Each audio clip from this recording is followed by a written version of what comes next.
Madame Ginette Scampani, vous êtes analyste de politique, spécialiste des questions relatives à la région du Moyen-Orient, très particulièrement à ce qui se passe en Syrie, parce que vous suivez depuis déjà plus de 3 ans de près les évolutions en Syrie.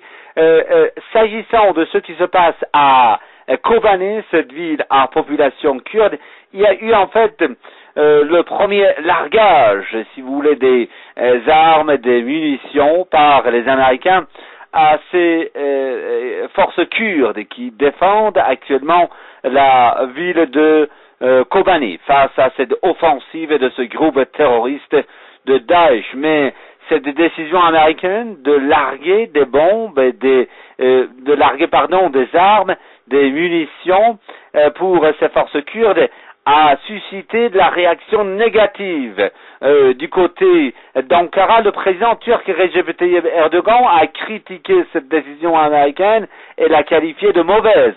Comment expliquez-vous cette réaction du côté d'Ankara à cette action américaine, s'il vous plaît? On le sait bien, la Turquie veut se débarrasser de ses Kurdes. Vous savez bien qu'il y a des Kurdes un peu éparpillés partout et ils veulent constituer un État, une souveraineté kurde dans un endroit et donc ils se battent pour cela. Donc le président Erdogan veut se débarrasser de ces Kurdes, c'est-à-dire vous vous rappelez bien que le PKK, le Parti communiste du Kurdistan, est rejeté en Turquie et son président Öcalan est toujours en prison. Donc le Erdogan pense faire d'une pierre deux coups. C'est pour ça qu'il joue un double jeu. Il joue en fait un jeu en soutenant l'OTAN contre Daesh et en même temps il laisse passer les islamistes de Daesh qui massacrent les Kurdes.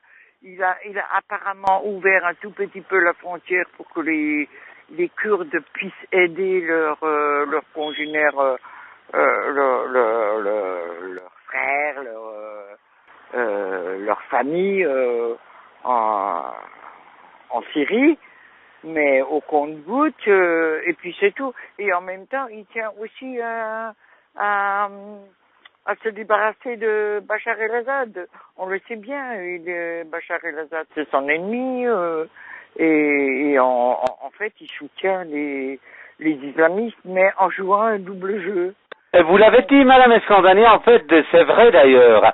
Le principal objectif de Recep Tayyip Erdogan, c'est de se débarrasser de Bachar al-Assad, d'en découdre avec Bachar al-Assad, président syrien. Et il n'est pas absolument pas, en fait, son objectif n'est pas absolument pas de combattre, en fait, les groupes armés terroristes qui opèrent à l'intérieur du territoire syrien.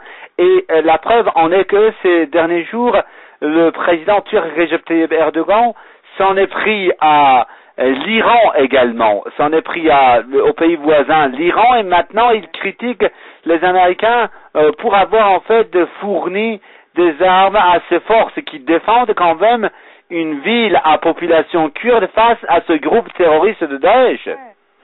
Mais en fait, Erdogan, il veut faire d'une pierre deux coups. D'une pierre, premièrement, se débarrasser des Kurdes, parce que vous le savez bien, les Kurdes sont réprimés en Turquie, les Kurdes sont exclus de toute la vie politique en Turquie, et en même temps se débarrasser de Bachar el-Assad. Donc il fait d'une pierre deux coups.